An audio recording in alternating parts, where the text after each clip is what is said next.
បាទសូមជម្រាបសួរបងប្អូនទាំងអស់គ្នាបាទយើងខានជួបគ្នារយៈពេលយូរដែរហើយបាទខ្ញុំខានធ្វើវីដេអូយូរហើយដោយសារតែរាល់ថ្ងៃគឺបាទមានការរវល់ខ្លាំងបាទអញ្ចឹងថ្ងៃនេះដែរគឺខ្ញុំមកជួបបងប្អូនទាំងអស់គ្នាហើយយើងបង្កើតជាល្បែងកម្សាន្តមួយបាទឬក៏ជាកម្មវិធីតូចមួយអំពីការគណនារោគអាយុបច្ចុប្បន្នរបស់យើងណា បាទដែលប្រើ Excel VBA ដើម្បីសេហើយដែលប្រើ user form ដើម្បីដំណើរការអញ្ចឹងបាទយើងប្រើ Excel អញ្ចឹងបងប្អូនទាំងគ្នាចូលទៅកាន់ Excel របស់យើងមកបាទអញ្ចឹង Excel របស់ខ្ញុំនេះខ្ញុំប្រើ2019ហើយអញ្ចឹងបងប្អូនទាំងគ្នាត្រូវប្រកាសថានៅលើ Excel របស់បងប្អូនទាំងគ្នាបានបើកនៅ developer tab រួចហើយណាបាទអញ្ចឹងបើបងប្អូនអត់ទាន់បើកទេបងប្អូនអាចទៅរកវីដេអូដើមរបស់ខ្ញុំវីដេអូដំបូងរបស់ខ្ញុំអំពីការបើកនៅ tab developer មួយនេះណាបាទអញ្ចឹងខ្ញុំមានស្រេចហើយខ្ញុំចូលទៅកាន់ developer tab ព្រោះដោយសារតែខ្ញុំអត់មានធ្វើអីនៅលើ sheet ទេបាទនៅលើ sheet បាទ cell មួយគឺខ្ញុំអត់មានធ្វើអីទេខ្ញុំធ្វើនៅលើ user form យកតែម្ដងចុចលើ developer tab បងប្អូនអ្នកគ្នាយកពាក្យថា Visual Basic ឬក៏បងប្អូនអ្នកគ្នាអាចយក shortcut Alt បូកនឹង F11 ណាបាទចឹងខ្ញុំចុចនៅលើ Visual Basic ដើម្បីធ្វើការបង្កើតនៅ user form ហើយនឹងសរសេរកូដបាទគណនារោគអាយុបច្ចុប្បន្នដោយការបញ្ចូលអាយុឬក៏ការបញ្ចូលថ្ងៃខែឆ្នាំកំណើតរបស់យើងដើម្បីបង្កើត user form បងប្អូនគ្នាយក insert ហើយយក user form ពេលនោះយើងនឹងឃើញ user form មួយបាទដែលមានទម្រង់បែបនេះហើយបងប្អូនគ្នាអាច custom ខ្លួនឯងបានបាទទាញប្រិចរួមចង់បានប៉ុណ្ណាណាបាទអញ្ចឹងនៅពេលដែលបងប្អូនទាំងគ្នាទទួលបាន user form បងប្អូនទាំងគ្នានឹងទទួលបាន property ដូចគ្នានៅពេលដែលបាន user form នេះ property នឹងលេចឡើងមកហើយក៏លេចមកមើលខាងនេះក៏ដាក់ថា user form 1អាហ្នឹងគឺជាឈ្មោះរបស់ user form របស់យើងប៉ុន្តែជាទូទៅគឺកន្លែងហ្នឹងគឺអ្នកអភិវឌ្ឍគេតែងតែដាក់ឈ្មោះកម្មវិធីដែលគេធ្វើឬក៏ផ្ទាំងហ្នឹងមានអត្ថន័យបែបណាអញ្ចឹងណាបាទអញ្ចឹងបងប្អូនអ្នកគ្នាអាចបដូរវាបានដូចគ្នាបាទយើងបដូរពី user form 1នេះអញ្ចឹងបងប្អូនអ្នកគ្នាអាច run មើលសិនតើវាចេញបែបណាណាអញ្ចឹងដើម្បីធ្វើការ run បានបងប្អូនអ្នកគ្នាបាទអធិស្ឋានមិននឹងចុចចូលបាទអញ្ចឹងបងប្អូនអ្នកគ្នាចុចនៅលើនេះដើម្បីធ្វើការ run មើល user form យើងមានទម្រង់បែបណាណាបាទចុចនៅលើ user form ហើយយើងចុច run បាទអញ្ចឹង user form របស់យើងមានទម្រង់បែបនេះអញ្ចឹងយើងអាច custom ពណ៌ហើយនឹងអាចដូរនៃ caption របស់វានៅកន្លែងនេះអញ្ចឹងដើម្បីដូរ caption ហ្នឹងបងប្អូនអ្នកគ្នាមើលកន្លែង property របស់យើងហើយគេដាក់ថា caption user form 1បងប្អូនអ្នកគ្នាអាចដាក់អ្វីដែលបងប្អូនអ្នកគ្នាចង់ធ្វើឧទាហរណ៍ថាខ្ញុំដាក់ថា app calculator បាទអញ្ចឹងកម្មវិធីរបស់ខ្ញុំគឺកម្មវិធីគណនារោគអាយុណាបាទអញ្ចឹងខ្ញុំដាក់បែបនេះអញ្ចឹងនៅពេលដែលខ្ញុំ run ម្ដងទៀតបងប្អូនអ្នកគ្នានឹងឃើញទាំងរបស់យើងដូរទៅជា a calculator ជាងខ្ញុំបិទហើយខ្ញុំធ្វើការ custom ពណ៌បងប្អូនអ្នកគ្នាដើម្បីដូរពណ៌ background យើងអាចដូរបានដោយយើងចុចតាម back color ហើយយើង drop down មកពណ៌មានជាច្រើនឲ្យយើងរើសនេះឆ្លាញ់ពណ៌នេះអាចយកពណ៌នឹងបានអញ្ចឹងជាទូទៅគឺខ្ញុំយកពណ៌ឆើតឥឡូវនេះខ្ញុំយកពណ៌មិនសូវឆើតទេយកពណ៌សជាទៅសណាបាទហើយនៅលើនឹងដែរបងប្អូនអ្នកគ្នាអាចធ្វើការ custom តាមរយៈបាទ property ដែលមានឲ្យនៅលើបាទអញ្ចឹងកុំឲ្យខាតពេលវេលាយូរខ្ញុំក៏អត់មាន design អីដែរខ្ញុំគ្រាន់តែដាក់ធ្វើកម្មវិធីតូចមួយតោះឥឡូវអញ្ចឹងជាដំបូងគឺខ្ញុំដាក់ caption នៅខាងលើដោយប្រើ label យើងចុចនៅកន្លែងអក្សរ A កន្លែង toolbox ហើយចុចអក្សរ A នេះមកវាឈ្មោះថា label ណាហើយ label របស់យើងគឺយើងយកមកគូរតាមទំហំដែលយើងចង់បានបន្ទាប់ពីយើងគូរហើយបងប្អូនអ្នកគ្នាត្រូវតែទៅកំណត់ពណ៌កំណត់ font អក្សរឬក៏ទំហំរបស់អក្សរណាដើម្បីកំណត់ទំហំអក្សរបងប្អូនអ្នកគ្នាយកលេខ40អញ្ចឹងទំហំរបស់ខ្ញុំយកទំហំ20ហើយ font របស់ខ្ញុំគឺខ្ញុំយកខ្មែរចាំតិចព្រោះវាដំណើរការល្អល្អួល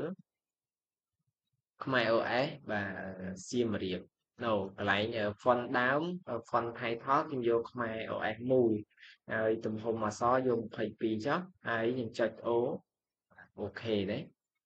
ចឹងនេះហើយគឺជា font មូលប៉ុន្តែដោយសារតែអក្សរអង់គ្លេសគឺវាអត់ដំណើរការបងប្អូនអ្នកគ្នាដូរវាទៅជាខ្មែរដើម្បីដូរអក្សរ label មួយនេះទៅជាខ្មែរបងប្អូនអ្នកគ្នាគ្រាន់តែចុចនៅលើ label ហើយបងប្អូនអ្នកគ្នាចុច key enter នោះបងប្អូនអ្នកគ្នាអាចកែបាន control A ទៅហើយយើងសរសេរគេគណនាកម្មវិធីគណនាអាយុបច្ចុប្បន្នចង់តែអញ្ចឹងណាអញ្ចឹងហេតុអីបានអក្សរដាច់ខាងក្រោមបងប្អូនគ្នាអាចទាញវាមកក្រោមបន្តិចមកបាទអញ្ចឹងវានឹងបង្ហាញពេញទេអញ្ចឹងនេះវាមានពណ៌ផ្ទៃ background បងប្អូនគ្នាអាចដោះបានដោយចុចនៅលើ text box របស់យើងlabel របស់យើងហើយបងប្អូនគ្នាយកកន្លែង back style នេះ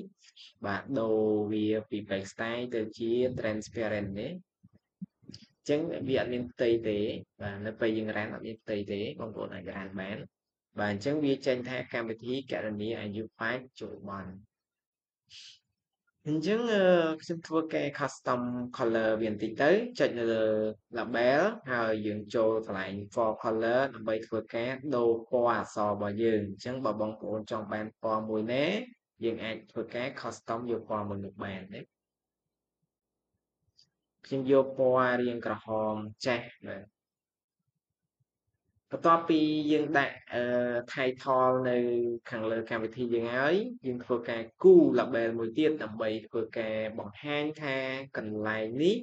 យើងឲ្យអ្នកប្រើនឹងគេធ្វើអីបាទអញ្ចឹងកន្លែងនេះខ្ញុំដាក់ថាបញ្ចូល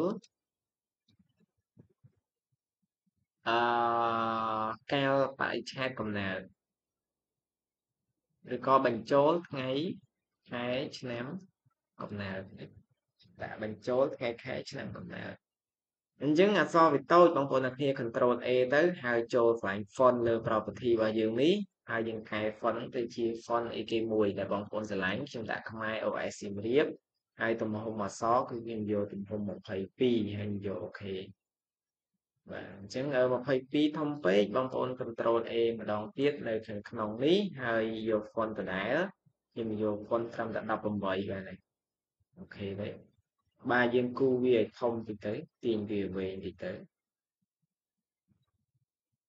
ទាញវែងតិចទៀតព្រោះវាតោះបាទប៉ុណ្នេះមកហើយកន្លែង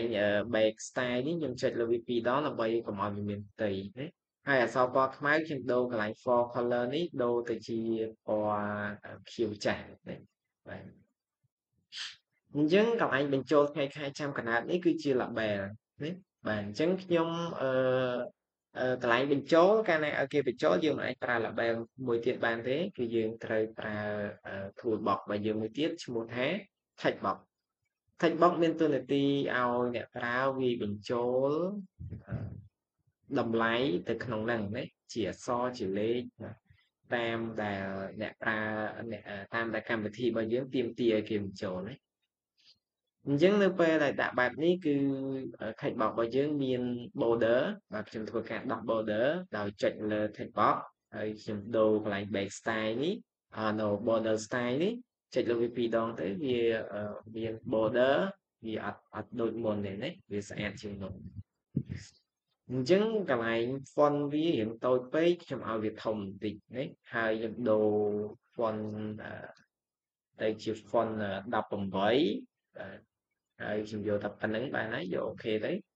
ហើយអក្សរវានៅខាងឆ្វេងអញ្ចឹងខ្ញុំធ្វើឲ្យវានៅកណ្ដាលបងប្អូនអ្នកគ្នា scroll មករកពាក្យថា text align បាទនៅ text align នេះបងប្អូនអ្នកគ្នាជ្រើសយក center ទៅអញ្ចឹងនៅពេលនោះ text box របស់យើងពេលសរសេរអក្សរចូលគឺវានៅបាទនៅខាងនេះនៅកណ្ដាលណាបងប្អូនបាទខ្ញុំធ្វើបាន text box មួយហើយអ្វីដែលខ្ញុំចង់បានទៅទៀតគឺអឺអឺតម្លៃដែលចេញបង្ហាញមកណាតម្លៃដែលចេញបង្ហាញមកអញ្ចឹងតម្លៃដែលបង្ហាញមកហ្នឹងគឺខ្ញុំចង់បានឲ្យវានៅខាងក្រោមណាបាទអញ្ចឹងតម្លៃដែលបង្ហាញមកហ្នឹងគឺខ្ញុំអត់ឲ្យគេបញ្ចូលកែប្រែអីទេអញ្ចឹងគ្រាន់តែដាក់ text box មួយបង្ហាញទៅបាទគឺវាអូខេហើយណា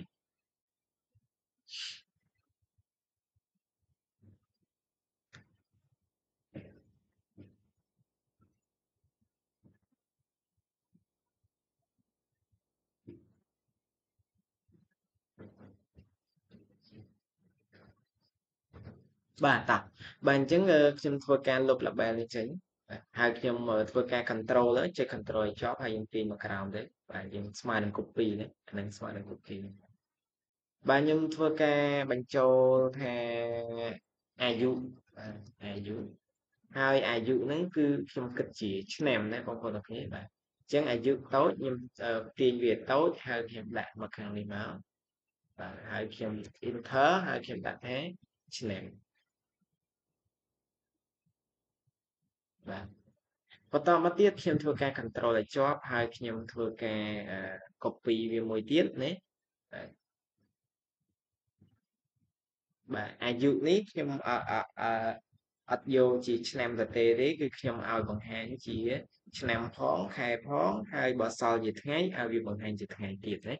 បាទអញ្ចឹងខ្ញុំដាក់ថាអាយុ detail បាទអាយុលម្អិតណាលម្អិតអញ្ចឹងមានថាលម្អិតហ្នឹងលម្អិតទាំងឆ្នាំទាំងខែទាំងថ្ងៃនៅលើហ្នឹងតែម្ដងណាលម្អិត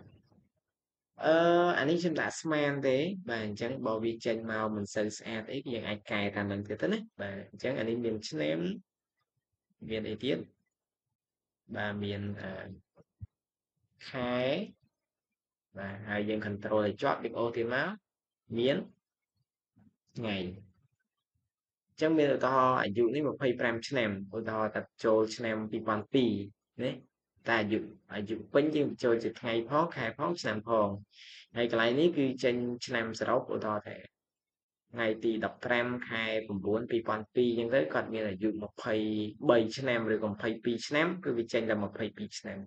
អាយុលម្អិតនេះវាចេញមិនមែន22ឆ្នាំ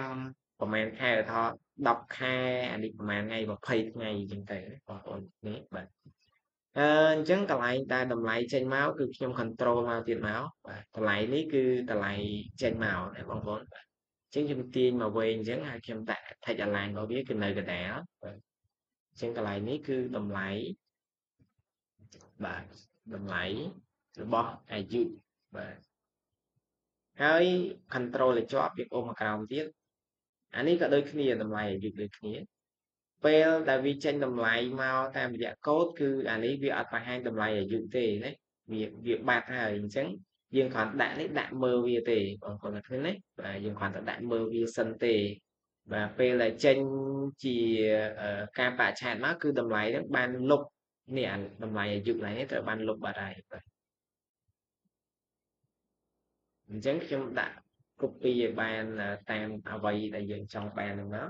កពេលយើងរានវាចេញព្រោះដោយសារយើងអត់បានសរសេរកូដអញ្ចឹងណាកន្លែងតម្លៃអាយុទាំងអស់នេះគឺមិនមែនចេញអក្សរតម្លៃអាយុទេគឺបញ្ចេញការគណនាស្តង់ដារដែលយើងសរសេរនៅក្នុងកូដនេះអញ្ចឹងកន្លែងតម្លៃអាយុនេះខ្ញុំអត់ដូរអក្សរទេខ្ញុំដូរតែឈ្មោះវាទេកន្លែងដូរឈ្មោះពីនេះបងប្អូនគ្នាដូរតម្លៃអាយុពី label 9ទៅជាកន្លែងនេះខ្ញុំដាក់ថាបាទខ្ញុំដាក់ជាភាសាអង់គ្លេសបានចេញណា age year បាទដាក់ age year កន្លែងនេះខ្ញុំដាក់ age year បាទហើយកន្លែងតម្លៃអាយុកន្លែងនេះដូចគ្នាបាទវាជា age year ដូចគ្នាប៉ុន្តែដោយសារតែកន្លែងហ្នឹងអឺវាមិនអាចដូចគ្នាណាបងប្អូនទាំងគ្នាបាទអញ្ចឹងកន្លែងហ្នឹងគឺយើងត្រូវដាក់ថាអានេះ age year 1បាទព្រោះដោយសារតែ text box ហ្នឹងมันអាចមានឈ្មោះlabel ក៏ដោយ text box ក៏ដោយគឺมันអាចមានឈ្មោះដូចគ្នាទេអញ្ចឹងកន្លែងខ្ញុំដាក់ age year ដូចគ្នាប៉ុន្តែខ្ញុំដាក់លេខ2ថែមណាបាទហើយអានេះខ្ញុំដាក់ថា month year ហើយកន្លែងខ្ញុំដាក់ថា day year ដាក់ប៉ុណ្្នឹងមកហើយអ្វីដែលយើងត្រូវធ្វើនោះគឺការគណនាតែងតែមានប៊ូតុងណាបាទអញ្ចឹងនៅពេលដែលយើងបញ្ចូលហើយយើងត្រូវតែឲ្យអ្នកប្រើហ្នឹងធ្វើការចុច submit ដើម្បីធ្វើការបញ្ជូនការបញ្ចូលរបស់គាត់ហ្នឹងមកកាន់ប្រព័ន្ធរបស់យើងធ្វើការគណនាបញ្ចេញឲ្យទៅឃើញវិញណាអញ្ចឹងយើងធ្វើការ custom ពណ៌ custom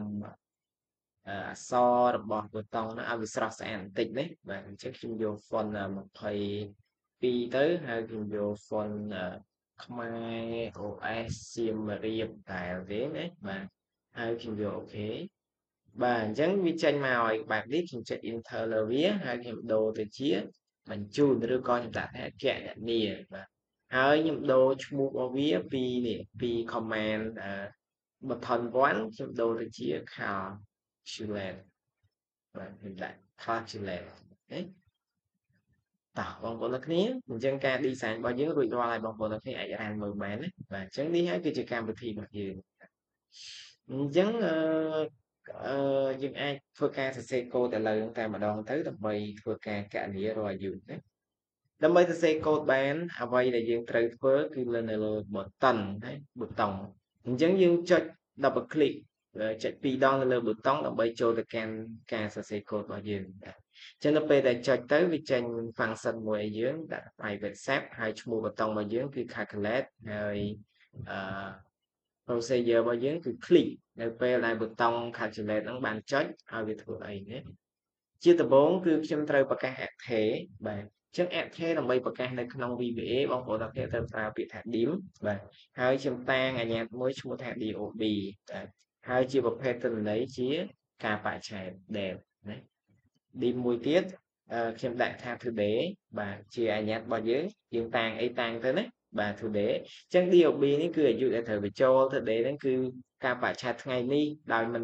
ថ្ងៃនេះគឺយើងអត់បញ្ចូលយើងចាប់តាមរូបមន្តមកហើយការបច្ឆេទហ្នឹងក៏ជា date ដូចគ្នាប្រកាសអាជ្ញាមួយទៀតអានេះសម្រាប់ទុកកណនាអាយុណារោជាឆ្នាំណាដាក់ថា 8 year បាទជាប្រភេទlong ព្រោះអាចជាវែងដែរអាហ្នឹងណាឆ្នាំបាទដល់ពាន់ឌីមដដែលណាបាទ age អីគេ age man ជាប្រភេទ long ដូចគ្នាហើយឌីមមួយទៀតគឺ age day ជាប្រភេទ long ដូចគ្នាបាទអឺ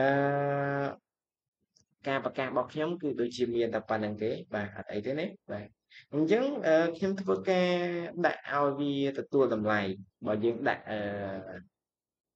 គេហៅថាបាទគេដាក់ថា single quote ហ្នឹងគឺមានន័យថាជា comment ណា comment ហ្នឹងគឺវាអត់ដំណើរការលើកូដទេគ្រាន់តែបង្ហាញអ្នកdeveloper ហ្នឹងថាកន្លែងធ្វើអីកន្លែងធ្វើអីទៅប៉ុណ្ណោះណាបាទអញ្ចឹងខ្ញុំហៅអាជ្ញា today របស់យើងអាជ្ញា today របស់យើងមានតួនាទីចាប់ការបច្ឆេទបច្ចុប្បន្នអញ្ចឹងបច្ចុប្បន្នថ្ងៃណាគឺថ្ងៃនេះហើយថ្ងៃនេះគឺទាមទារអ្នកប្រើគាត់បញ្ចូលអត់បាទគឺអត់ទេអ្នកប្រើគាត់បញ្ចូលតែថ្ងៃខែឆ្នាំកណ្ដាលហើយអាកន្លែង today ហ្នឹងគឺវាទាញឲ្យស្វ័យប្រវត្តិពីបាទរូបមន្តមួយដែលឈ្មោះថារូបមន្តDan ណាបងប្អូន Dan រូបមន្ត Dan តោះអញ្ចឹងវាទទួលថ្ងៃនេះវាទទួលពីដែលតែការបច្ឆេទបច្ចុប្បន្ននៅក្នុងហ្នឹងណានៅក្នុងហ្នឹងបាទអញ្ចឹងខ្ញុំធ្វើការ check នៅការបញ្ចូលណា check user input អានេះជាការ comment ណាបងប្អូនណាអាបៃតងជាការ comment ទេ comment ហ្នឹងមានថាគ្រាន់តែប្រាប់អ្នកអភិវឌ្ឍបើគេចូលមើលកូដយើងគេស្គាល់ថាអូកន្លែងនេះជាអីកន្លែងនេះជាអីប៉ុន្តែនៅពេលដែល run ទៅគឺកន្លែងនេះអត់ដំណើរការទេវាគ្រាន់តែជាការ comment តែប៉ុណ្ណោះណាបាទអញ្ចឹងការពិនិត្យការបញ្ចូលថ្ងៃខែឆ្នាំរបស់ user តើគាត់បញ្ចូលត្រូវអត់បាទអញ្ចឹងយើងត្រូវប្រើលក្ខខណ្ឌដោយប្រើពាក្យថា if ណាហើយ function ដែលគេបង្កើតមកស្រេចហើយគឺយើងត្រូវឆែកការបច្ឆេទហ្នឹងមើលតើអ្នកបញ្ចូលហ្នឹងត្រឹមត្រូវអត់ហើយការ property ហ្នឹងគឺមានឈ្មោះថា is that ណាបងប្អូន is that បាទនេះឈ្មោះរបស់វា is that ហើយ expression របស់វាគឺយើងពិនិត្យមកពីណាអញ្ចឹងពិនិត្យមកពីអីគេពិនិត្យមកពីខ្ញុំនៅក្នុងនេះមិញខ្ញុំបានដាក់ដូរឈ្មោះនេះនៅបាននៅនេះ text box មួយអញ្ចឹងខ្ញុំដាក់ថា th បាទខ្ញុំដាក់ថា t input បងប្អូនអ្នកគ្នាមើលកន្លែងនេះ t input គឺជា text box ដែលខ្ញុំបានដូរឈ្មោះអញ្ចឹងនៅពេលដែលយើងទៅហៅប្រើគឺយើងប្រើដូចគ្នាណា is that យើងបើកក្នុងកញ្ចក់យើងហៅថា txt បើយើងអត់ចាំឈ្មោះចុច control ហើយចុចspace ណាបងប្អូនចុច control ចុច space វាauto correct ណាបាទ dot text បាទជាប្រភេទអក្សរណា then អញ្ចឹងមានន័យថាវាឆែកបើសិនជាប្រភេទទិន្នន័យដែលយើងបានបញ្ចូលហ្នឹងវាត្រឹមត្រូវតាមទម្រង់នៃការបរិច្ឆេទអញ្ចឹងការបរិច្ឆេទទម្រង់របស់យើងមានអីគេមានជាថ្ងៃ ថ្ងៃទីខែហើយនឹងឆ្នាំបើអ្នកប្រើក៏បានបញ្ចូលគោរពតាមក្បួនបែបហ្នឹងគឺមានន័យថាត្រឹមត្រូវណាបាទអញ្ចឹងខ្ញុំធ្វើការ end if ដើម្បីធ្វើការបិទនៅការដាក់លក្ខខណ្ឌ if នឹងឲ្យហើយដើម្បីជៀសវាងភ្លេចណាបាទអញ្ចឹងបើសិនបើវាត្រូវមែនបាទបើសិនបើអ្នកបញ្ចូលណាបើឆែកមើលលក្ខខណ្ឌថាកន្លែង TXT input .text នេះវាត្រឹមត្រូវមែនអញ្ចឹងកម្មវិធីរបស់យើងអា DOB នេះ DOB នេះការបច្ឆេទកំណើតរបស់យើង DOB អញ្ញាត DOB ខាងលើនេះយើងទាញមកស្មើនឹងធ្វើការ convert ការបច្ឆេទដែលយើងបានបញ្ចូលទៅជាការបច្ឆេទត្រឹមការបច្ឆេទជាប្រភេទទិន្នន័យជា date វិញណាមានន័យថាយើងបញ្ចូលជា text យើងបញ្ចូលការបច្ឆេទហ្នឹងមែនប៉ុន្តែវាចាប់ប្រភេទទិន្នន័យជាអក្សរធម្មតាទេប៉ុន្តែនៅពេលដែលយើងបំលែងនេះបងប្អូនបំលែងយើងប្រើ property ឈ្មោះថា cdate ណាបាទ cdate អញ្ចឹង cdate ហើយយើងធ្វើការបំលែង txt input របស់យើងនេះបាទ dot text ទៅជា cdate ហ្នឹងគឺបំលែង c ហ្នឹងស្មើពាក្យ convert ណា convert date អញ្ចឹងមានថាបំលែងអាហ្នឹងទៅជា date ណាជាទម្រង់ការបច្ឆេទបាទអញ្ចឹង DOB គាត់តែចាំអញ្ចឹងមានន័យថា DOB គាត់ស្ទល់តម្លៃនៃការបញ្ចូលរបស់ user ខាងលើបាទហើយវាបំលែងទៅជាការបច្ឆេទ standard ត្រឹមត្រូវទេអានឹងលក្ខខណ្ឌប្រសិនបើណាប្រសិនបើចុះបើវាមិនអញ្ចឹងឲ្យវាចេញអីវិញអញ្ចឹងលក្ខខណ្ឌមួយទៀតឈ្មោះថា L ណាប្រសិនបើផ្សេងពីហ្នឹងណាបាទយើងប្រើលក្ខខណ្ឌ L បើមិនអញ្ចឹងទេបងប្អូនអរគ្នាទៅសេថា MAG ដើម្បីឲ្យវាបង្ហាញpop up ឡើងមកអញ្ចឹងណាបាទអញ្ចឹង pop up ឡើងមកឲ្យគេធ្វើអីនៅលើហ្នឹងបាទប្រាប់គេទៅបាទប្រាប់គេទៅបងប្អូនចង់បានអីកន្លែងហ្នឹងខ្ញុំដាក់ថាព្រោះអត់អាចទៅសេជាខ្មែរបានណាបងប្អូនអរគ្នាកន្លែងនេះអត់អាចទៅសេជាអក្សរខ្មែរវាអត់ស្គាល់ទេបាទអញ្ចឹងខ្ញុំដាក់ជាអង់គ្លេសហើយ please enter បាទ valid that តាមរយៈឧទាហរណ៍ថាបាទសរសេរជាបាទ for example គឺទម្រង់របស់វាឧទាហរណ៍ថាថ្ងៃទី1បាទខែឥឡូវឧទាហរណ៍ថ្ងៃ31អានឹងបញ្ជាក់ជាថ្ងៃណាបាទខែមែនខែ1ឆ្នាំ2000មែន2002អីចឹងទៅអានឹងទម្រង់ការបច្ឆេទត្រឹមត្រូវអញ្ចឹងកន្លែង MAG box គឺជាផ្ទាំងដែលបង្ហាញនៅពេលដែល user បញ្ចូលអត់ត្រឹមត្រូវបើបញ្ចូលត្រឹមត្រូវគឺវាបំលែងអក្សរដែល user បញ្ចូលទៅជាការបច្ឆេទត្រឹមត្រូវដោយ cdate នេះអ្នកបំលែងប៉ុន្តែបើមិនត្រឹមត្រូវទេគឺវាចូលកន្លែង L នេះហើយឲ្យវាបង្ហាញថាសូមបញ្ចូលការបច្ឆេទត្រឹមត្រូវតាមលំនាំនេះណាលំនាំនេះឧទាហរណ៍ណាបងប្អូនអរគ្នាបាទតាមលំនាំហ្នឹងហើយបងប្អូនអរគ្នាក្បៀសមួយមកខ្ញុំចង់ប្រើalert ប្រភេទជា icon មកបង្ហាញណាបាទ icon មកបង្ហាញបងប្អូនប្រើកន្លែង icon នេះកន្លែង icon ព្រមានបាទ VB ខ្ញុំភ្លេចដែរទេ VB អីគេនេះ exclamation មិនឈប់ខបាទដកក្បៀសមួយទៀតទៅហើយយើងដាក់អក្សរមកដាក់អីគេអាកន្លែងនេះគឺវាបង្ហាញសញ្ញាឧទានបាទសញ្ញាឧទាន alert ឲ្យយើងណា warning ហើយខ្ញុំដាក់ថា invalid input invalid input នេះបងប្អូននេះ invalid input ហើយខ្ញុំបិទdouble quote វិញព្រោះដោយសារការសរសេរអក្សរគឺយើងត្រូវប្រើ double quote ជានិច្ចបងប្អូនបាទកន្លែងនេះ double quote កន្លែងនេះជា string ដូចគ្នាណាបាទអញ្ចឹងកន្លែងហ្នឹងគឺរួចរាល់ប៉ុន្តែកន្លែងហ្នឹងនៅពេលដែលវាខុសហើយឲ្យ exit ផង exit set វាចេញពីនេះចេញពី function ណាបាទចេញពី function របស់យើងអាហ្នឹងទី1ហ្នឹងគ្រាន់តែលក្ខខណ្ឌទី1នៅពេលដែល user ក៏បញ្ចូលត្រូវឲ្យវាចេញមិនហើយនឹងបើបញ្ចូលអត់ត្រូវឲ្យវាចេញមិនណាលក្ខខណ្ឌបន្ទាប់ទៀតបងប្អូនអរគ្នាត្រូវគិតទៅដល់លក្ខខណ្ឌបន្ទាប់ទៀតនៅពេលដែល user ថតថ្ងៃខែឆ្នាំកណាថ្ងៃខែបច្ចុប្បន្នថ្ងៃទី21ខែ6ឆ្នាំ2025ប៉ុន្តែ user គាត់បញ្ចូលថ្ងៃខែឆ្នាំរបស់គាត់ថ្ងៃទី22ខែ6ឆ្នាំ2025ហើយបើយើងធ្វើការគិតទៅតើថ្ងៃទី22ខែ6ឆ្នាំ2025ហ្នឹងជាអតីតកាលបច្ចុប្បន្នកាលឬក៏ អនាគតកាលអញ្ចឹងអាយុរបស់យើងមិនអាចទៅនៅក្នុងអនាគតកាលបានទេវាអាចក្នុងបច្ចុប្បន្នកាលហើយនឹងអតីតកាលបានធ្វើការគណនាយករកអាយុឃើញទេបាទបើទៅចូលក្នុងអនាគតក៏មិនអាចឲ្យកម្មវិធីដំណើរការដែរត្រូវតែឲ្យវា alert message ឯណាមួយណាបើអត់ធ្វើការដាក់លក្ខខណ្ឌមួយនឹងទេកម្មវិធីរបស់យើងវាស្ពៃហើយណាបាទអញ្ចឹងយើងធ្វើការពិនិត្យទៅអឺអឺថ្ងៃខែឆ្នាំកំណើតសិនណាបាទអញ្ចឹងខ្ញុំដាក់ថា check DOB បាទ input បាទអញ្ចឹងមានន័យថាឆែកថ្ងៃខែឆ្នាំកំណើតដាក់បញ្ចូលតើវាស្ថិតនៅក្នុងកន្លែងណាណាបងប្អូនទាំងគ្នាបាទអញ្ចឹងខ្ញុំដាក់លក្ខខណ្ឌថាប៉ះសិនបើបាទលក្ខខណ្ឌគឺយើងត្រូវប្រើ if នឹងអីណាប៉ះសិនបើ DOB វាធំជាង today ហ្នឹងពេលណានេះ today ហ្នឹងគឺការបច្ឆេទដែលយើងបានដូរទៅជាអីគេនេះដូរទៅជា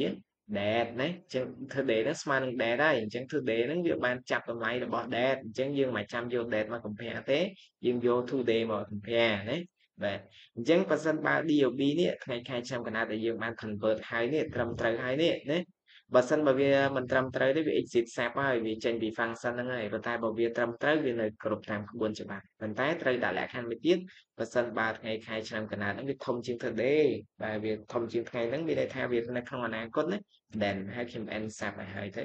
and if បាទ and if មានថាបញ្ចប់ធ្វើការបញ្ចប់នៅលក្ខខណ្ឌណាបាទអញ្ចឹងនៅក្នុង Excel វាបែបហ្នឹងបើសិនបើវាធំជាងថ្ងៃហ្នឹង MSG box MSG box ហើយខ្ញុំបើកdouble quote យើងសរសេរថា date of birth បាទ can បាទ cannot be in the future date of birth cannot be in the future មានន័យថាការបច្ឆេទថ្ងៃខែឆ្នាំកំណើតហ្នឹងគឺมันអាចស្ថិតនៅក្នុងអនាគតកាលបាន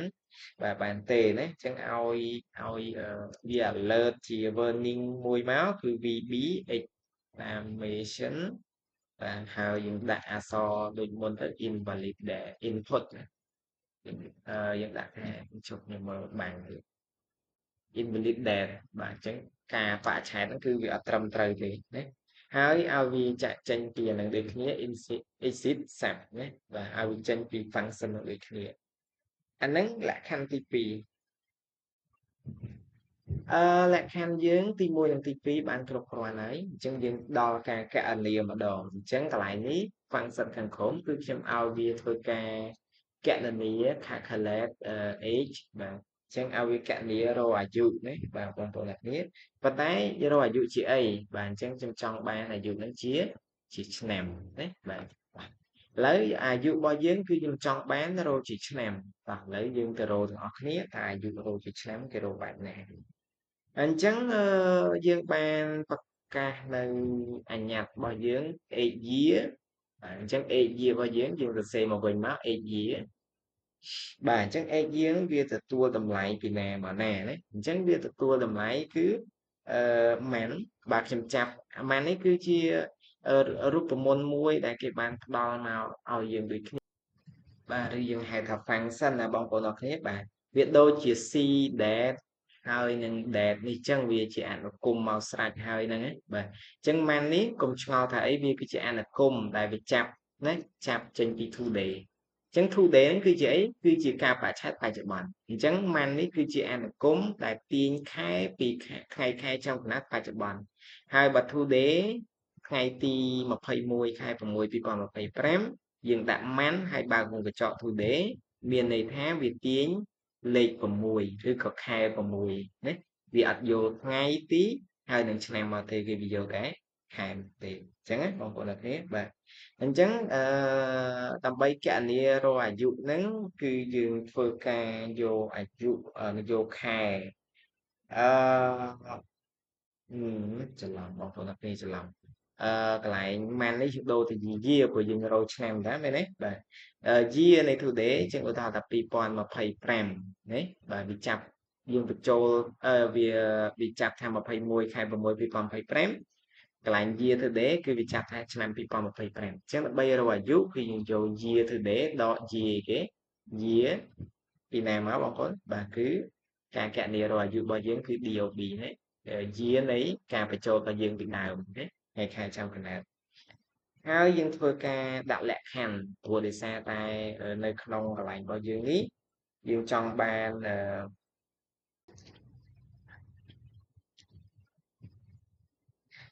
អញ្ចឹងយើងត្រូវដាក់លក្ខខណ្ឌកន្លែងឆ្នាំអញ្ចឹងណាបាទអញ្ចឹងកន្លែងនេះគឺអាយុរបស់យើងគឺស្មើនឹងអាយុនៅក្នុងការបច្ឆេទបច្ចុប្បន្នដកនឹងអាយុក្នុងការបច្ឆេទថ្ងៃកំណើតណាការបច្ឆេទកំណើតអញ្ចឹងយើងត្រូវដាក់លក្ខខណ្ឌដើម្បីធ្វើការគណនាអាយុណា if បាទប៉ះសិនបើអញ្ចឹងយើងចង់គណនាហ្នឹងគឺយើងប្រើ man ប៉ះសិនបើ man បច្ចុប្បន្នអញ្ចឹងបច្ចុប្បន្នអីគេគឺ day man បច្ចុប្បន្នវាតូចជាង man កំណើត DOB ណាឬក៏ចាំខ្ញុំបញ្យល់តិចទៀតឬក៏យើងក្តោបបងប្អូនអរគ្នាកន្លែងនេះគឺខ្ញុំក្តោបព្រោះដោយសារខ្ញុំប្រើឆ្លប់ n ហ្នឹងមួយទៀតបាទដើម្បីក្តោបនេះយើងប្រើវងកញ្ចក់ណាអឺខែនៃការបច្ឆេទបច្ចុប្បន្នបាទស្មើនឹងខែនៃការបរិច្ឆេទកំណើតណានិង day បាទអញ្ចឹងរូបមន្ត day function day ហ្នឹងក៏ដូចគ្នាបាទ day បច្ចុប្បន្នវាតូចជាង day នៃ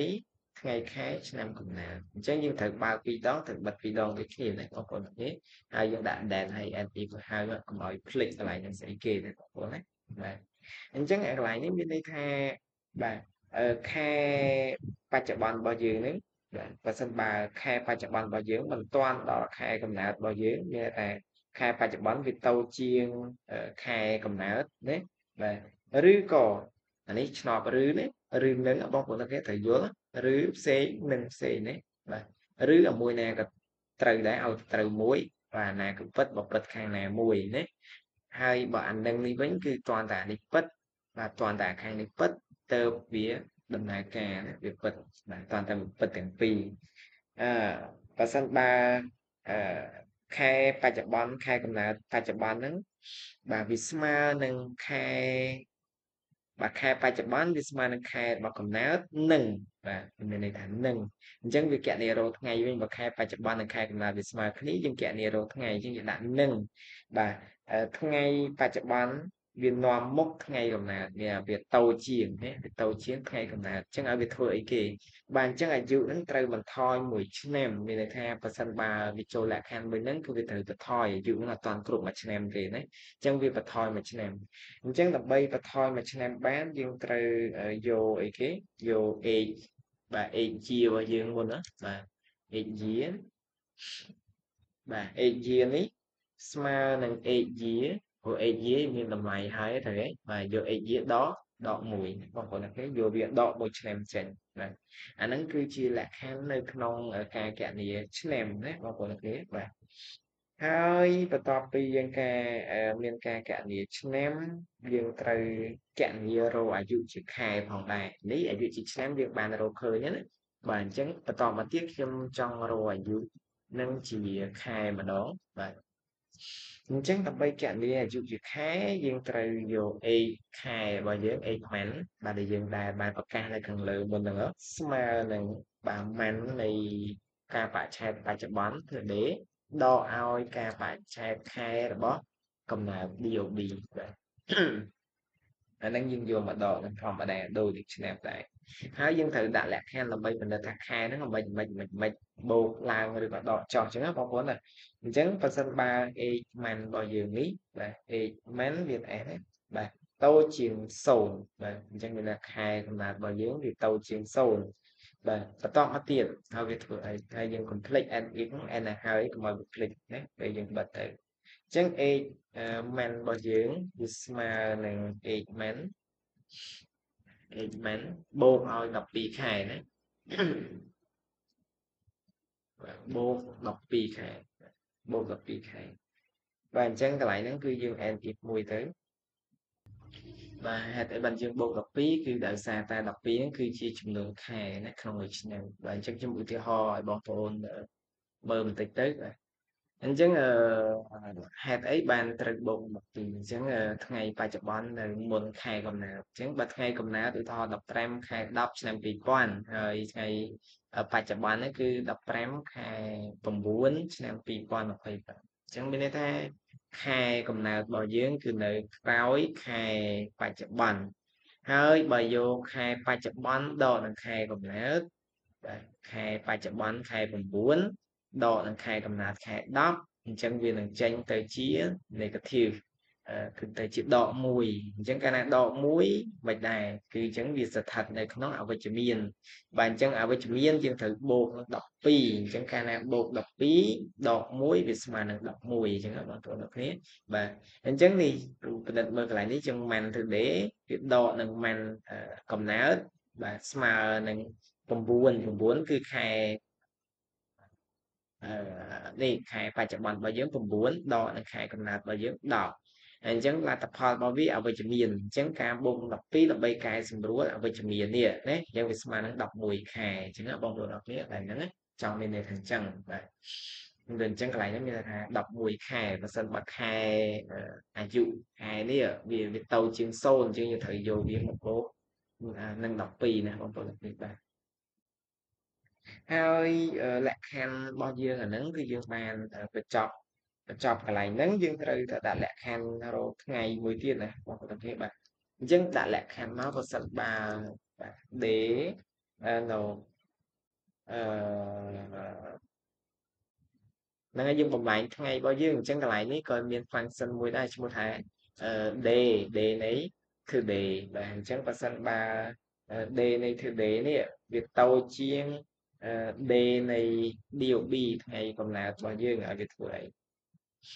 complex and if មកផងនេះបាទបញ្ចប់ការដាក់លក្ខខណ្ឌអញ្ចឹងកន្លែងហ្នឹងបើសិនបើ day បច្ចុប្បន្នហ្នឹងវាតូចជាង day កំណើតបាទអញ្ចឹងយើងឲ្យ age បាទ man របស់យើងនេះបាទវាស្មើនឹង age man របស់យើងនេះបូកនឹង12នឹងដូចគ្នាណាបាទការឧទាហរណ៍ដូចគ្នាហើយបន្ទាប់ពីនឹងមកបងប្អូនទាំងគ្នាត្រូវតែបាទកណនីរចន្លោះបាទថ្ងៃកំណើតនិងថ្ងៃបច្ចុប្បន្នដើម្បីធ្វើការបង្ហាញតាមអឺជាឆ្នាំជាខែហើយជាថ្ងៃណាបាទអញ្ចឹងកន្លែងនេះខ្ញុំចង់បាទបិទទៅអញ្ចឹងកន្លែងនេះគឺខ្ញុំចង់ធ្វើការ find បាទ day បាទនៃចន្លោះថ្ងៃកំណើតហើយនឹងបច្ចុប្បន្នហ្នឹងបាទថ្ងៃកំណើត DMBN and today អញ្ចឹងកន្លែងហ្នឹងគឺវាស្មើនឹង age day បាទ age day ដែលជា variable ដែលយើងបានប្រកាសមុនបាទជា array ដែលយើងបានប្រកាសមុនណាបើ function របស់យើងគឺ day ដដែល day នេះគឺ day បាទ day នៃបច្ចុប្បន្នដក day វានៃថ្ងៃឆ្នាំកំណើតហើយបើសិនបើ age បាទ day របស់យើងនេះវាទៅចាស់ជាង age day របស់យើងនេះវាទៅជាង0ហើយវាធ្វើអី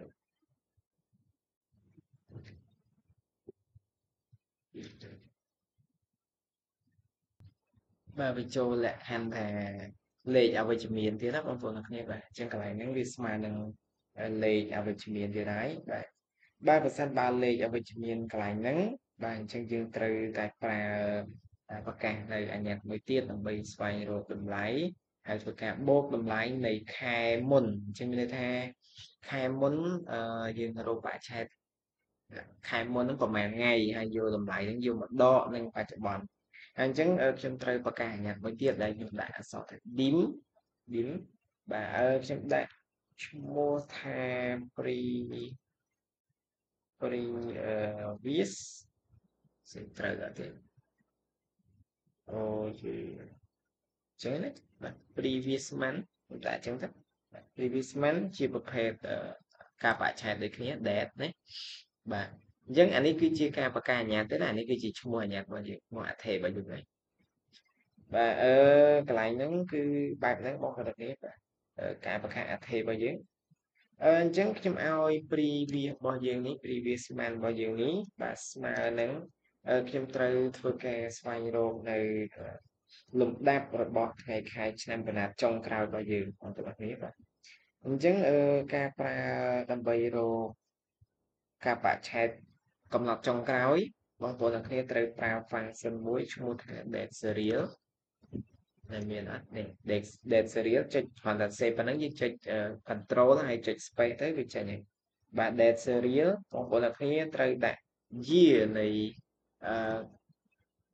នៃបច្ចុប្បន្នបាទ today year today បាទ month today ហើយ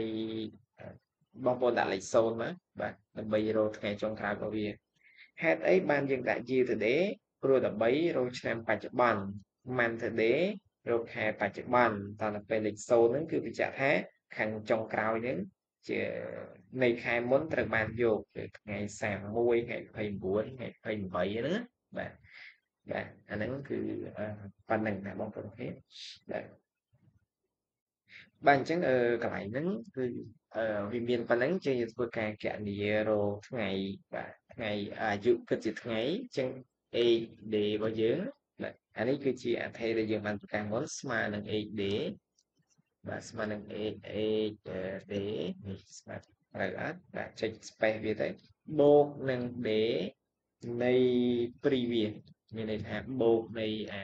ថ្ងៃដែលយើងបានរោនេះនៅក្នុងនេះចឹងឧទាហរណ៍ថាថ្ងៃទី31យើងយកវាមកបូកនឹងឯ 8 day ដែលទៅជាង0នឹងមកបាទយើងនឹងរកឃើញហើយដោយសារតែតម្លៃវាអវិជ្ជមានមិនយកវាមកបូកជាមួយនឹងតម្លៃវិជ្ជមាននេះកុំឲ្យវាចេញអវិជ្ជមានចឹងបងប្អូនគ្នាសូមយល់កន្លែងនេះបន្តិចណាបន្ទាប់ពីនោះមកអស់ហើយការគណនារោរបស់យើងគឺអស់ហើយប៉ុន្តែនៅតែបញ្ចេញលទ្ធផលមកក្រៅលទ្ធផលយើងគឺបញ្ចេញអាយុកន្លែងនេះយើងដាក់ថា age year 1ហើយអាយុកន្លែងទី2អាយុលម្អិតគឺ age year 2ហើយកន្លែងអាយុខែលម្អិតយើងដាក់ថា month years age month អានេះ age year អានេះយើងដាក់ age month មិនត្រូវដូរពី month year ដាក់ age month ពី age month ហើយអានេះដាក់ថា day age day នេះចេះមិនត្រូវតោះឥឡូវយើងចូលទៅធ្វើការដាក់លទ្ធផលចេញមកក្រៅនេះអានេះខ្ញុំដាក់ comment មួយទៀតថា display result បាទ display result បង្ហាញតម្លៃបង្ហាញលទ្ធផលចេញទៅក្រៅវិញបាទអញ្ចឹងមិញយើងដាក់អីគេមិនភ្លេចបាត់ទៀតហើយ8 year 1 8 year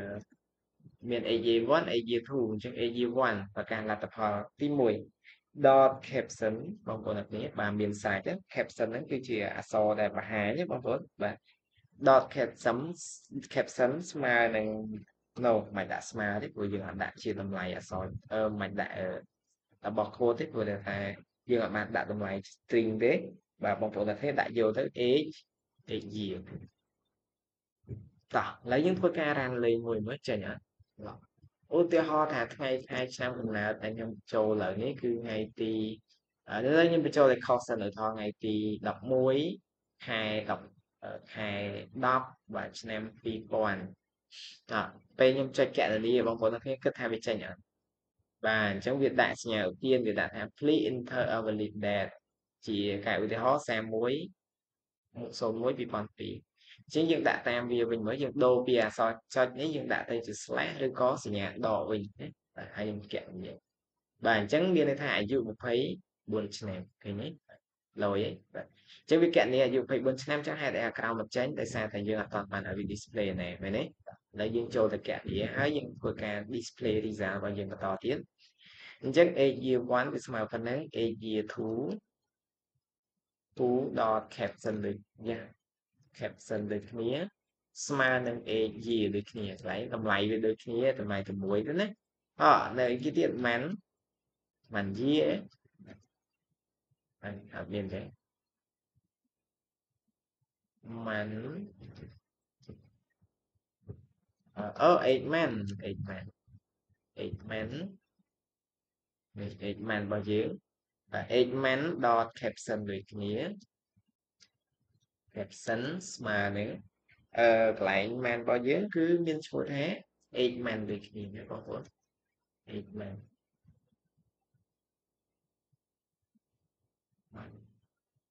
កន្លែងនេះបើវាឈ្មោះដូចគ្នាអញ្ចេះខ្ញុំធ្វើការដូរឈ្មោះនេះជៀសវាងខ្លាចវាខុសបងប្អូនបាទខ្លាចវាអត់ចេញបាទអញ្ចឹងខ្ញុំដាក់ x man 1ទៅណាហើយកន្លែងនេះខ្ញុំដាក់ x man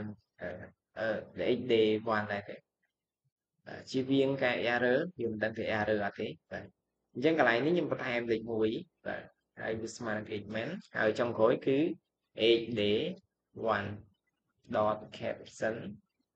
បាទស្មើនឹង x min បាទឥឡូវយើងធ្វើការ run នៅ application របស់យើងហើយខ្ញុំដាក់ថា11បាទហើយខ្ញុំដាក់សញ្ញាដកម្ដងណាខែ4ឆ្នាំ2001កញ្ញាបាទអញ្ចឹងវាដាក់ថាអាយុ24ឆ្នាំហើយអាយុ24ឆ្នាំវាត្រូវនឹង2ខែហើយវាត្រូវនឹង10ថ្ងៃឥឡូវខ្ញុំយកអាយុដែលខ្ញុំបានបញ្ចូលឡើងនេះខ្ញុំយកទៅ calculate នៅក្នុងកម្មវិធីស្តង់ដាមកពីបរទេសតើវាចេញបែបណាណាបាទអញ្ចឹងខ្ញុំដាក់ថា calculate that ឬក៏ age បាទ calculate age